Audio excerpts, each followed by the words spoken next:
Bonjour à toutes et à tous, je suis ravi de vous retrouver sur cette chaîne YouTube pour notre dernier thème consacré au SCI. Et donc ce thème porte sur les montages en matière de SCI. Alors une première chose, n'assimilez surtout pas montage et fraude. Il y a peut-être des montages qui confinent à la fraude, mais ce n'est pas du tout ce que je vais vous présenter. Non, un montage, c'est un ensemble d'opérations juridiques qui visent à obtenir un effet patrimonial, fiscal, mais qui reste parfaitement légal. Voilà, vous allez en juger par vous-même. Je commence tout de suite la présentation en partageant mon écran. Alors bien sûr, je ne vais pas vous parler de tous les montages qui peuvent exister en matière de SCI, mais peut-être les principales choses que vous rencontreriez dans votre vie professionnelle. Alors le premier montage, alors celui-ci est extrêmement fréquent, c'est ce qu'on appelle le montage SCI, société opérationnelle, ou SCI, société d'exploitation. Alors il faut imaginer, pour comprendre ce montage, une entreprise, voilà, qui est organisée sous forme de société, une SARL ou une SAS. Cette entreprise exploite son activité par le biais de cette société, donc SARL ou SAS. Mais elle est parallèlement, cette entreprise, propriétaire de ses locaux d'exploitation, ses bureaux, ses ateliers, ses hangars, tout ce que vous voulez. Et donc, le montage consiste à ne pas détenir ces actifs immobiliers dans la même société que les actifs opérationnels, c'est-à-dire dans la SAS ou la SARL, mais de les détenir dans une SCI. Ce qui veut dire que le chef d'entreprise va être à la tête, lui et ses associés, va être à la tête de deux sociétés. Une société d'exploitation, d'accord, qui va opérer l'activité économique, et une société civile immobilière qui va détenir les locaux affectés justement à cette activité économique. Et entre les deux sociétés, on va donc mettre en place un bail commercial. Voilà, donc la SCI va être bailleur, hein, puisque c'est elle qui est propriétaire des locaux, et la société opérationnelle va être preneur à bail. Alors, ce schéma, hein, ce montage, mais encore une fois, vous voyez, c'est quelque chose d'extrêmement commun, hein, pour vous donner un ordre d'idée.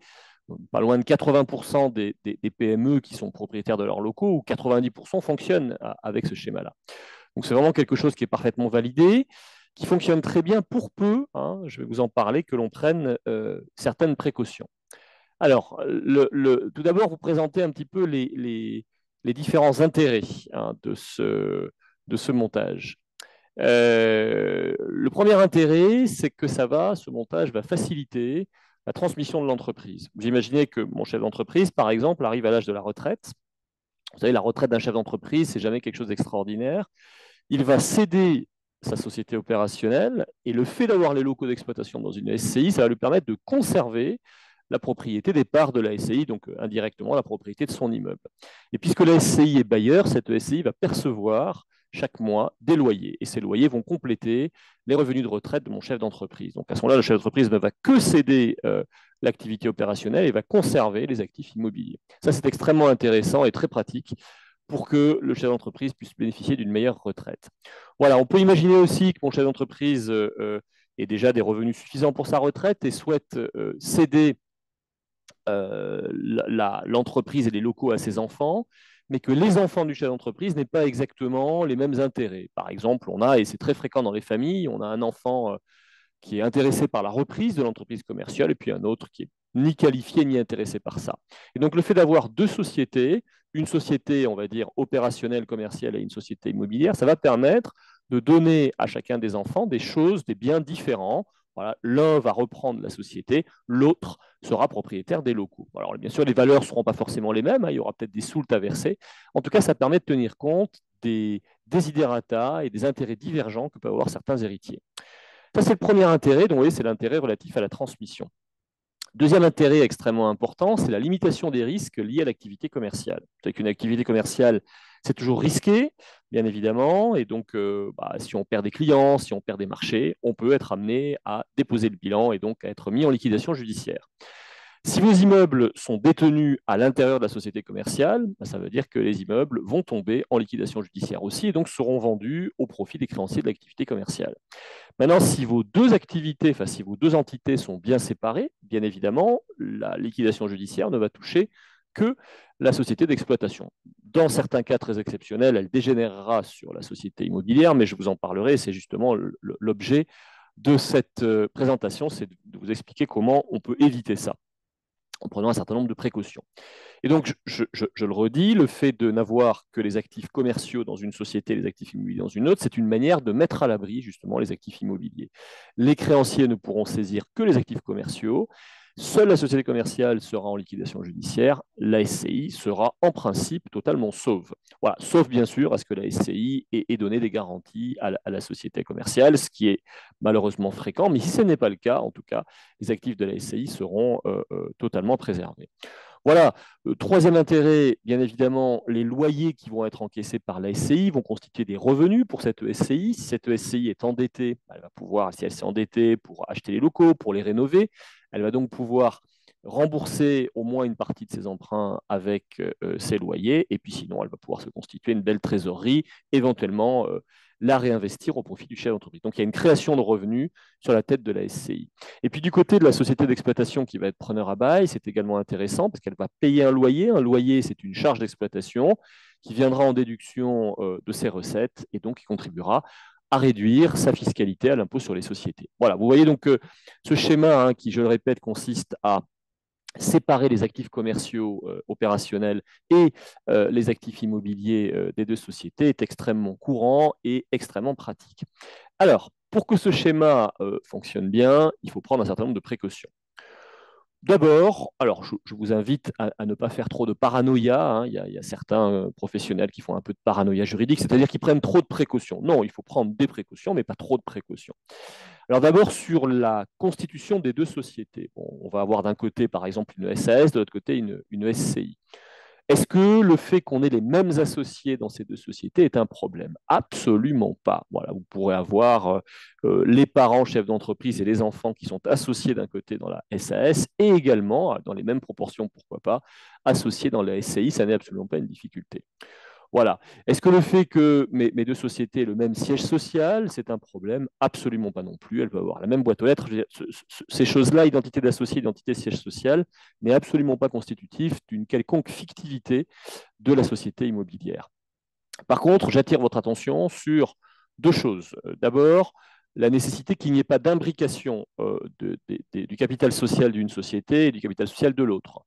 Par exemple, on pourrait tout à fait imaginer que votre SCI détienne une partie de la SAS et que parallèlement la SAS détienne une partie de la SCI. Je ne le conseille pas. Plus il y a d'imbrication entre les deux sociétés, plus on prend le risque que, dans l'hypothèse d'une liquidation judiciaire, le mandataire liquidateur décide d'une extension de la procédure collective à l'égard de la société immobilière. Le deuxième point d'attention, c'est le fait de ne pas créer des liens financiers entre les deux sociétés sans contrepartie. Tous les liens financiers, et bien évidemment, il va y avoir des liens financiers entre ma SAS ou ma SARL et ma SCI, ne serait-ce que le paiement du loyer, tous ces liens financiers devront avoir une contrepartie juste, comme si les deux sociétés, au final, n'avaient pas d'intérêt commun, alors qu'elles ont des intérêts communs, puisqu'elles ont les mêmes associés. Et donc, peu ou prou, tout va résider dans la rédaction du bail que vous allez mettre entre les deux sociétés. Et, pour le dire de manière encore plus précise, tout va résider dans le loyer du bail. Imaginez que vous ayez des locaux qui, normalement, s'ils étaient loués à un tiers, c'est-à-dire à une personne qui est véritablement, du point de vue de son actionnariat, différente de la SCI, imaginez donc ces locaux qui se loueraient, je ne sais pas, 3 000 euros par mois, par exemple. Bon, un entrepôt loué 3 000 euros par mois. Si dans votre montage, parce que vous avez les mêmes associés d'un côté et de l'autre, vous décidez par exemple d'un loyer nettement plus bas. Par exemple, vous dites que ce ne sera pas 3 000 euros, ça sera 1 000 euros, parce que je ne veux pas créer une charge trop importante sur ma société d'exploitation. À ce moment-là, vous avez un lien sans contrepartie, vous avez un flux financier sans contrepartie, c'est-à-dire que vous allez avoir un loyer qui est anormalement bas par rapport à la surface qui va être mise à disposition et ce type d'indice pourra être retenu dans l'hypothèse d'une extension de la procédure collective enclenchée à l'égard de la société commerciale à la société civile immobilière. Voilà. Le schéma inverse est encore plus fréquent. C'est l'hypothèse où les parties vont convenir d'un loyer beaucoup plus élevé que le loyer de marché, qui dans mon exemple est de 3 000 euros. Par exemple, je ne sais pas, un loyer de 5 ou 6 000 euros. Pourquoi un loyer de 5 ou 6 000 euros? Tout simplement parce que la société commerciale a les moyens de payer. plus elle va avoir un loyer élevé à payer, plus elle va pouvoir déduire, donc faire des économies d'impôts d'une certaine manière. Et puis du côté de la SCI, plus ce loyer va être élevé, plus il va enrichir la SCI et permettre de rembourser rapidement l'emprunt. Alors ça, il faut vraiment s'en méfier, il faut s'en garder, et donc il faut mettre en place dans votre bail un loyer qui soit le plus proche possible de la réalité du marché.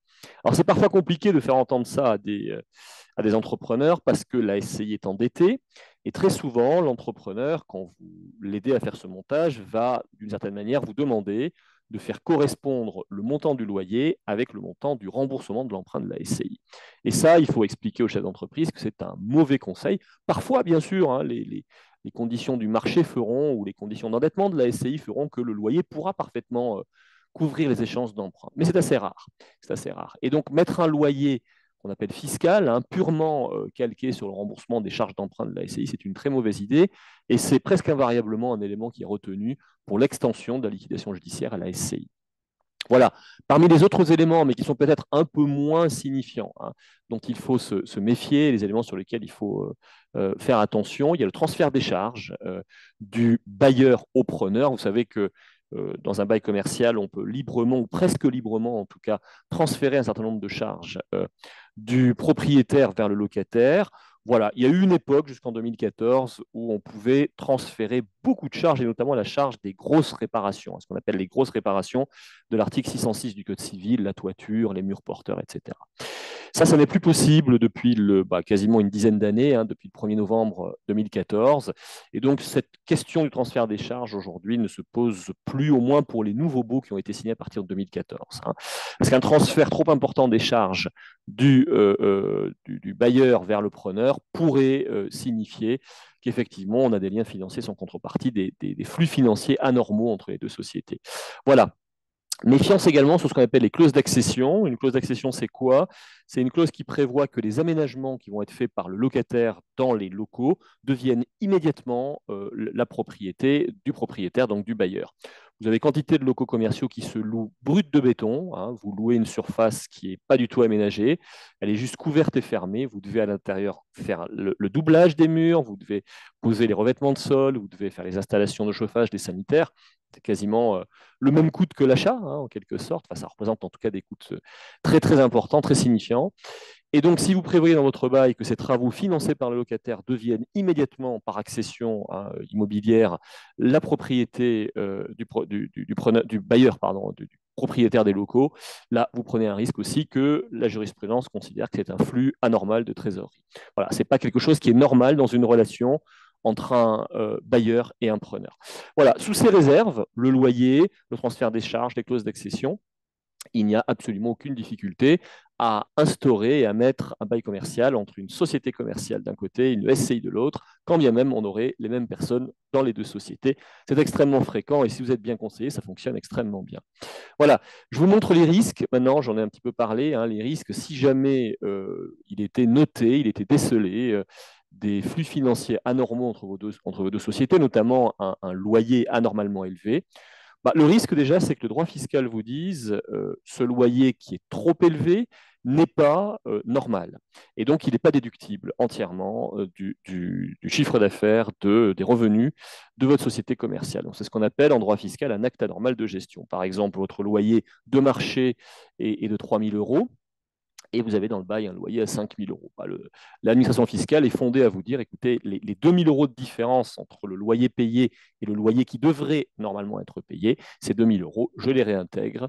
Et puis, bien sûr, vous payez des pénalités parce que ce n'était pas normal. Le deuxième risque, et celui-ci, je l'ai déjà évoqué, c'est le risque d'extension de procédures collectives, dont vous avez le fondement juridique ici, l'article L621-2, alinéa 2 du Code de commerce, qui vous dit, à la demande donc, des organes de la procédure, la procédure ouverte peut être étendue à une ou plusieurs autres personnes, morales bien évidemment, ou physiques, mais morales, en cas de confusion de leur patrimoine avec celui du débiteur ou de fictivité de la personne morale. Là, alors la fictivité, c'est très très rare que la jurisprudence le retienne. Par contre, l'hypothèse de confusion des patrimoines, je vais vous montrer un arrêt sur la prochaine diapositive, est malheureusement relativement fréquente, notamment dans des hypothèses où le loyer est trop élevé par rapport à ce qu'il devrait être. Voilà, vous avez ici, c'est simplement à titre d'illustration, un arrêt de la Chambre commerciale du 16 juin 2015, Voilà, vous aviez deux sociétés, une SCI, une société commerciale. La société commerciale est mise en liquidation et le mandataire liquidateur relève que d'abord, il y a un loyer extrêmement élevé, et puis ensuite que la SCI, alors que la société commerciale avait arrêté de payer son loyer, ne lui a pas demandé, n'a pas diligenté de procédure de recouvrement du loyer, ce qui tendait à prouver justement qu'il y avait une confusion des intérêts entre les deux sociétés. Voilà, loyer anormal, transfert des charges, clause d'accession, absence de diligence du bailleur en cas de non-paiement du loyer par le preneur. Voilà autant d'indices qui vont permettre à un tribunal de commerce de d'étendre la procédure d'une société commerciale vers une société civile immobilière. Et là, le danger est absolument énorme puisqu'on va arriver à quelque chose, à un résultat totalement contraire à l'objectif initial. L'objectif initial était de protéger les actifs immobiliers et là, les actifs immobiliers ne le seront plus. Voilà, sur ce premier montage. Alors, si vous êtes bien concentré, je vous parle d'un deuxième montage, mais attention, accrochez-vous, ce n'est pas forcément évident à comprendre. De quoi allons-nous parler? Nous allons parler de l'apport de la nue propriété d'un bien à une SCI. Alors, ce montage, là aussi, ces opérations juridiques que nous allons mettre en place, elles visent à utiliser ce qu'on appelle l'évaluation de l'usufruit économique au lieu d'utiliser l'évaluation de l'usufruit en application du barème fiscal de l'article 669 du Code général des impôts. Alors vous vous rappelez, puisqu'on en a déjà parlé dans le cadre de cette chaîne YouTube, vous vous rappelez de l'article 669 du Code général des impôts, c'est un texte qui vous dit, qui vous donne un barème permettant d'évaluer l'usufruit et la nue propriété avec des quotas, des quotes-parts, des pourcentages si vous préférez, en fonction de l'âge de l'usufruitier. L'idée étant que plus l'usufruitier est âgé, moins son usufruit vaut et donc plus la nue propriété vaut. Et donc ce barème est intéressant, il a été réactualisé il y a déjà une vingtaine d'années pour le mettre en phase avec l'augmentation de l'espérance de vie des Français.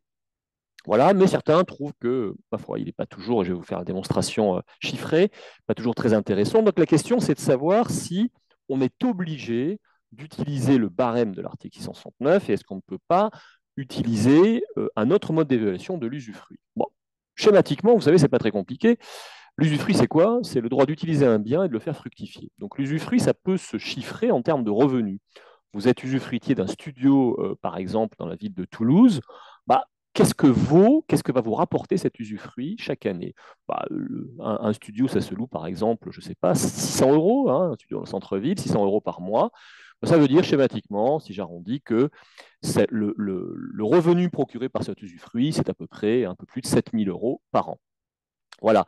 Et si vous capitalisez ce revenu annuel sur la durée de vie présumée de votre usufruitier avec les tables d'espérance de vie, bah, vous obtenez le montant d'un capital.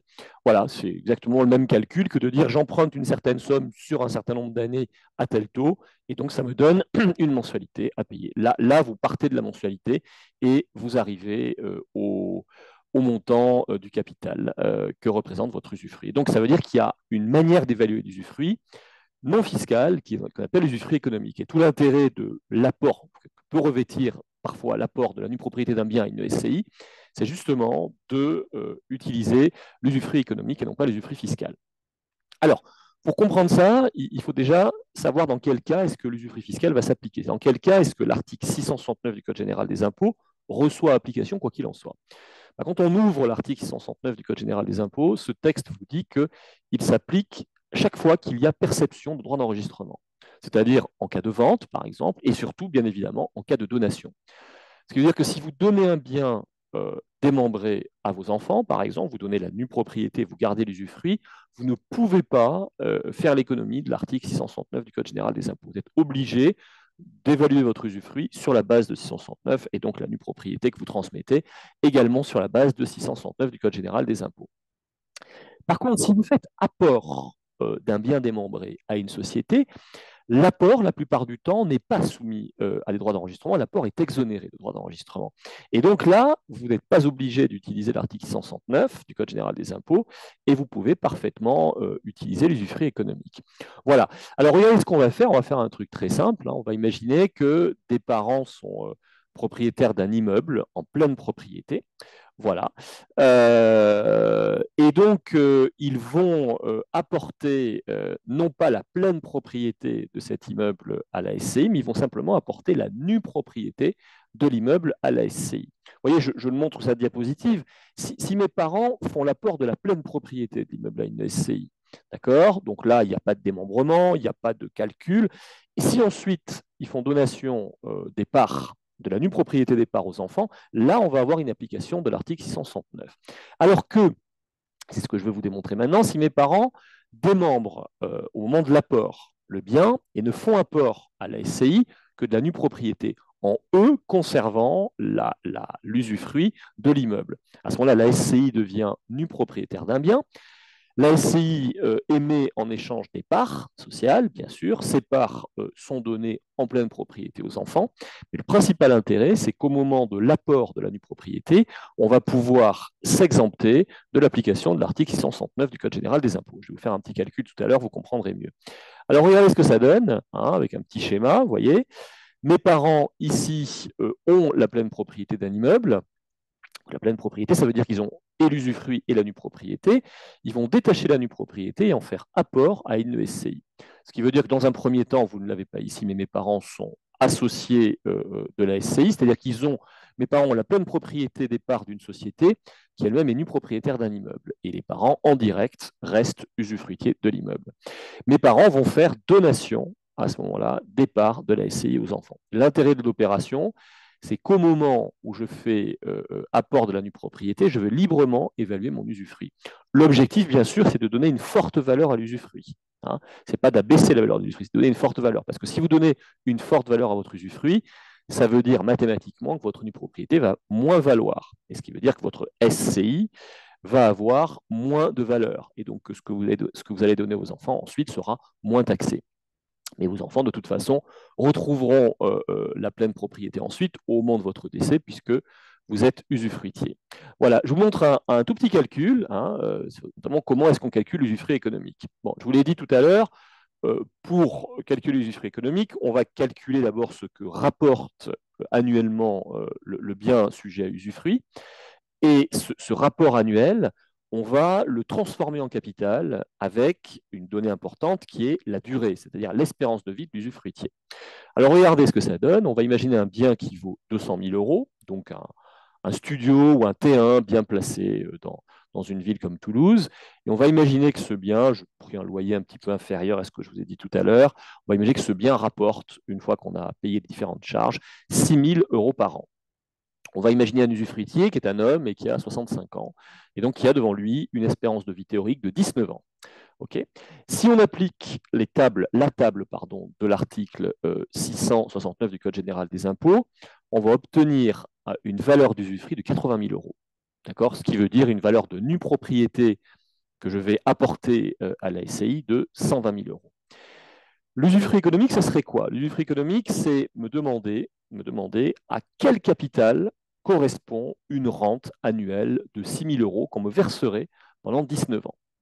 Et donc, ce n'est pas compliqué, je vais aller sur un site, je vais faire un petit calcul par rapport à un emprunt, et je vais dire, vous pourrez vous connecter sur ce site, je vais dire à ce site, voilà, 6 000 euros par an, c'est 500 euros par mois.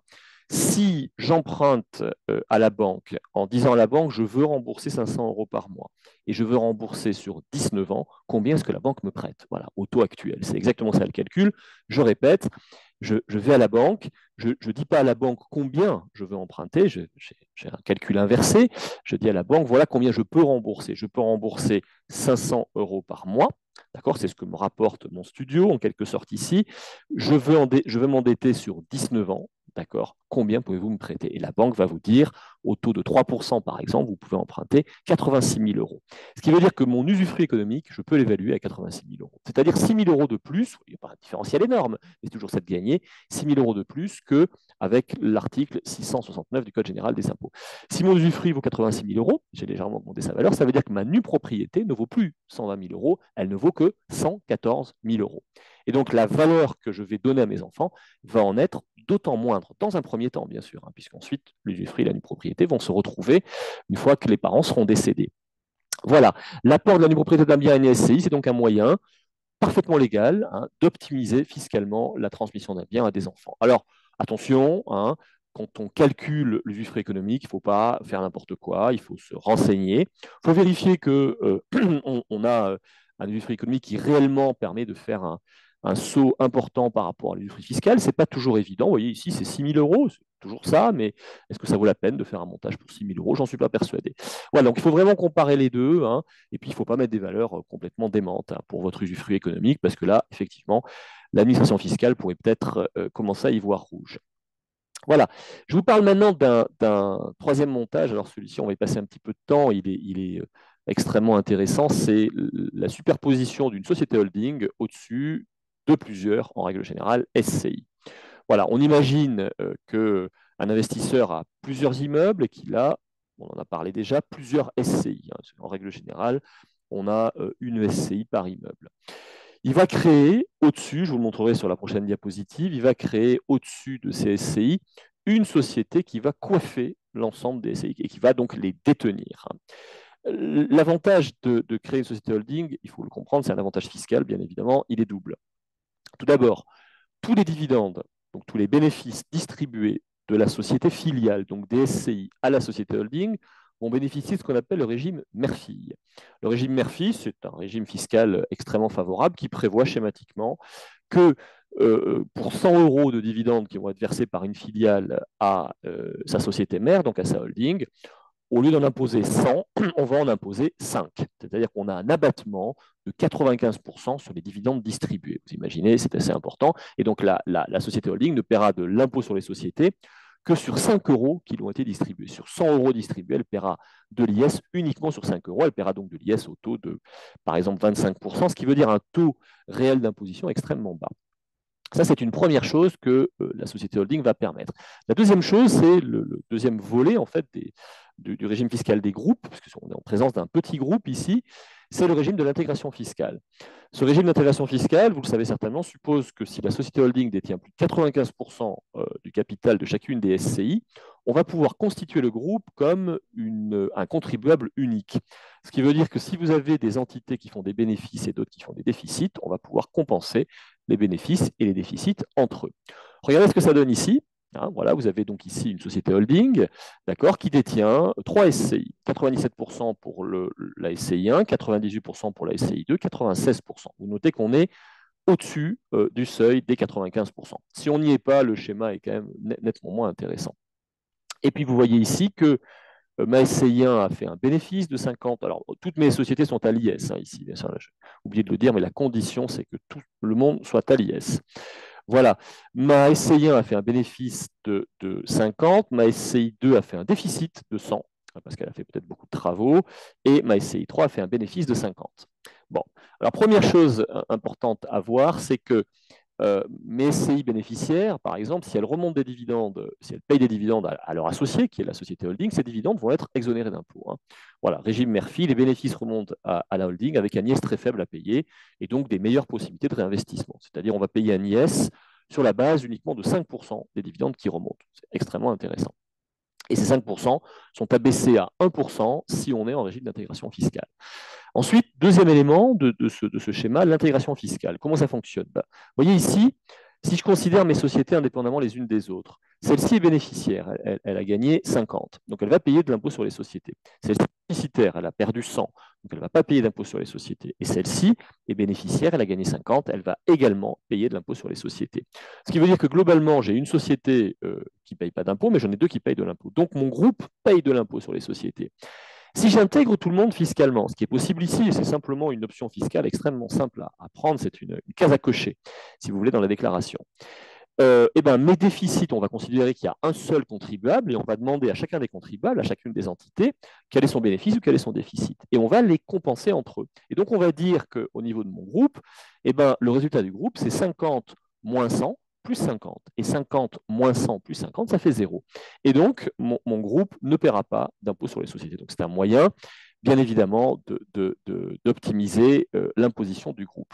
Voilà, tout ça va faire que ma société holding va remonter du cash de manière beaucoup plus performante et beaucoup plus défiscalisée, tout ceci étant parfaitement admis, hein, bien sûr, par l'administration fiscale, et donc ce cash, elle va pouvoir le réinvestir dans des acquisitions immobilières, dans la création d'une nouvelle SCI, etc., et donc développer son patrimoine immobilier.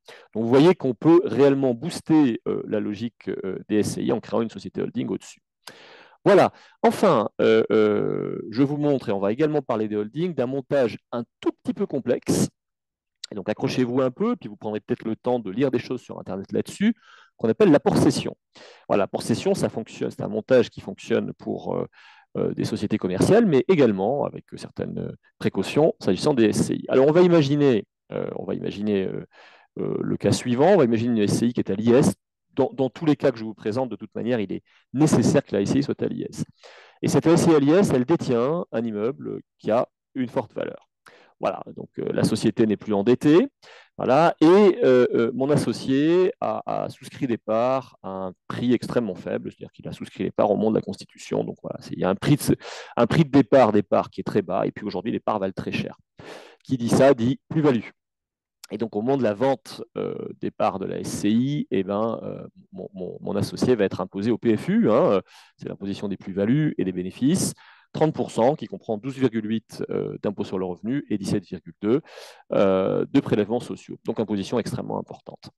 Pour éviter, ou du moins pour reporter cette imposition et la mettre en sursis, on va dire, on va utiliser un mécanisme qu'on appelle l'apport-cession.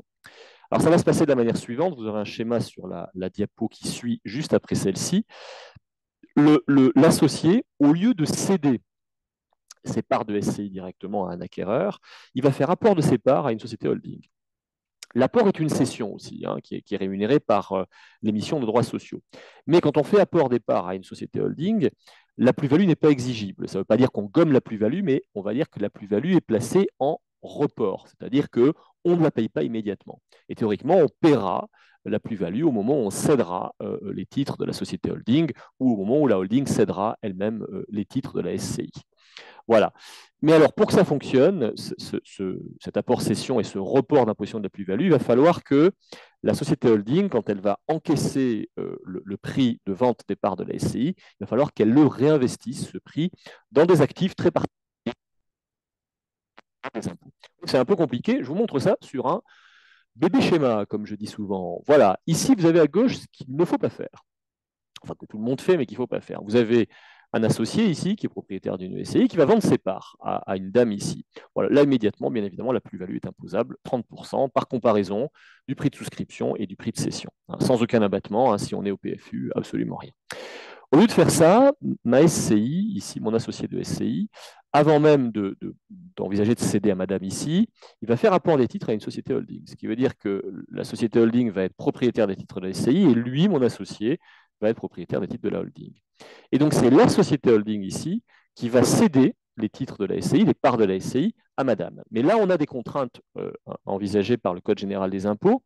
On vous dit, voilà, c'est les conditions du texte que je vous montrerai un petit peu plus loin, du Code général des impôts. On vous dit que la cession des titres par la holding, c'est-à-dire la holding, elle est propriétaire des parts de la SCI. Si elle cède des parts de la SCI moins de 3 ans après l'apport, on risque de perdre l'effet du report, c'est-à-dire d'être imposé à la plus-value. Sauf si on remploie le prix de cession, c'est-à-dire qu'il va être versé par madame, au moins 60% de ce prix de cession dans des entreprises éligibles. Par exemple, ici, ça serait dans une SAS qui ferait des opérations de marchand de biens. Voilà. Si on laisse passer les 3 ans, hein, donc la holding encaisse le prix de cession, si on laisse passer les 3 ans, on va maintenir le report. Voilà, on va maintenir le report sans obligation de réinvestissement dans des actifs précis. Voilà. Par contre, hein, attention, si l'apporteur ici, c'est-à-dire mon associé ici, cède les titres de la holding, là, le report d'imposition tombe immédiatement. Donc, en clair, ce qui permet le report d'imposition, c'est le réinvestissement des sommes, hein. Si ensuite on doit se distribuer ces sommes ou si on doit vendre les parts de la holding, le report va tomber. Voilà. Et bien évidemment, cette apport-cession peut être combinée avec une donation. Regardez ici à gauche, toujours pareil, ce qu'il ne faut pas faire. Vous avez un associé ici, il vend les parts de la SCI, donc déjà, paf, il prend la plus-value, et ensuite il donne le produit de vente à ses enfants, et là, il prend des droits d'enregistrement. Voilà. S'il fait un mécanisme d'apport-cession, qu'est-ce qui va se passer? Il va donc apporter les titres à la société holding. La société holding va devenir propriétaire de la SCI. La holding va céder les titres de la SCI. Voilà, réinvestir une partie, bien évidemment, de ce produit de cession, 60% minimum. Et mon associé ici au lieu de donner le produit de la vente, va donner les titres de la holding à ses enfants. Et à ce moment-là, c'est plus lui qui va être débiteur du report d'imposition de la plus-value, ce sont ses enfants. Donc la plus-value va être placée en report sur la tête des donataires. Voilà, désolé, c'est un peu compliqué. Je vous mets ici le texte sur la possession, le 150 OB ter du Code général des impôts. Le Code général des impôts, c'est toujours très, très compliqué au niveau de la numérotation. Mais lisez des choses sur Internet en complément de ce que je vous ai dit. En tout cas, c'est un mécanisme qui est parfaitement validé. Il n'y a aucune fraude là aussi, aucune fraude fiscale. Il faut juste prendre des précautions quand on utilise le mécanisme de la possession. Voilà, chers amis, j'en ai terminé pour cette première partie. Et puis, comme chaque fois, je vais vous faire un petit focus maintenant. Voilà, et mon petit focus, on va le consacrer à ce qu'on appelle l'OBO immobilier. Voilà, alors j'ai toujours peur évidemment que ça ne marche pas, donc je vais recommencer mon partage d'écran. Désolé, désolé, hein, je ne maîtrise absolument pas les outils. Voilà, et mon petit focus, juste deux diapositives, très rapidement, sur l'OBO immobilier. Alors, OBO, ça veut dire quoi? C'est un acronyme anglais, ça veut dire owner, c'est le propriétaire, buy out. En clair, on va le dire autrement, l'OBO immobilier, c'est une vente à soi-même.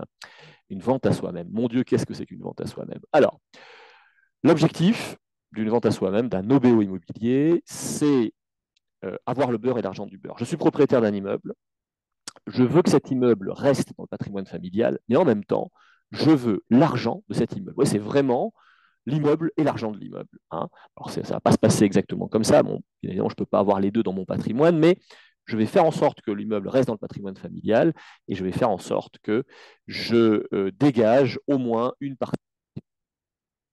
Question de départ, les parents sont propriétaires d'un immeuble locatif qui est sans passif. Hein, l'emprunt a déjà été remboursé ou il n'y avait pas d'emprunt. Ils ont des enfants. Mes parents ont besoin de cash pour financer des projets de retraite et ils veulent, c'est très important, que l'immeuble reste dans le patrimoine familial. Et voilà comment nous allons faire. Voilà un schéma d'OBO immobilier. Mes parents vont créer ici une SCI. Vous avez au centre. Cette SCI, elle va acheter l'immeuble aux parents. Acheter l'immeuble. C'est-à-dire que dans ma SCI, mes parents sont associés, elle va leur acheter leur immeuble. Okay. Comment est-ce qu'elle va acheter l'immeuble? Elle va prendre un emprunt. Ici, elle va prendre un emprunt auprès d'une banque. Ça suppose que la banque joue le jeu, bien sûr, de l'OBO. Certaines banques n'aiment pas trop ça, d'autres banques jouent le jeu de l'OBO avec des taux d'intérêt qui sont bien sûr en conséquence du risque qu'elles prennent. Comment est-ce que la SCI va rembourser l'emprunt? Avec des loyers, ici, en partie au moins. Hein, l'immeuble est loué, donc les loyers vont servir à rembourser l'emprunt contracté par la SCI pour acheter l'immeuble. Là, on est sur un schéma assez classique. Les parents, du fait de l'achat de l'immeuble par la SCI, vont percevoir, la SCI est acheteuse, vont percevoir le cash ici. La SCI leur a racheté l'immeuble, donc les parents ici vont percevoir le prix de vente de l'immeuble.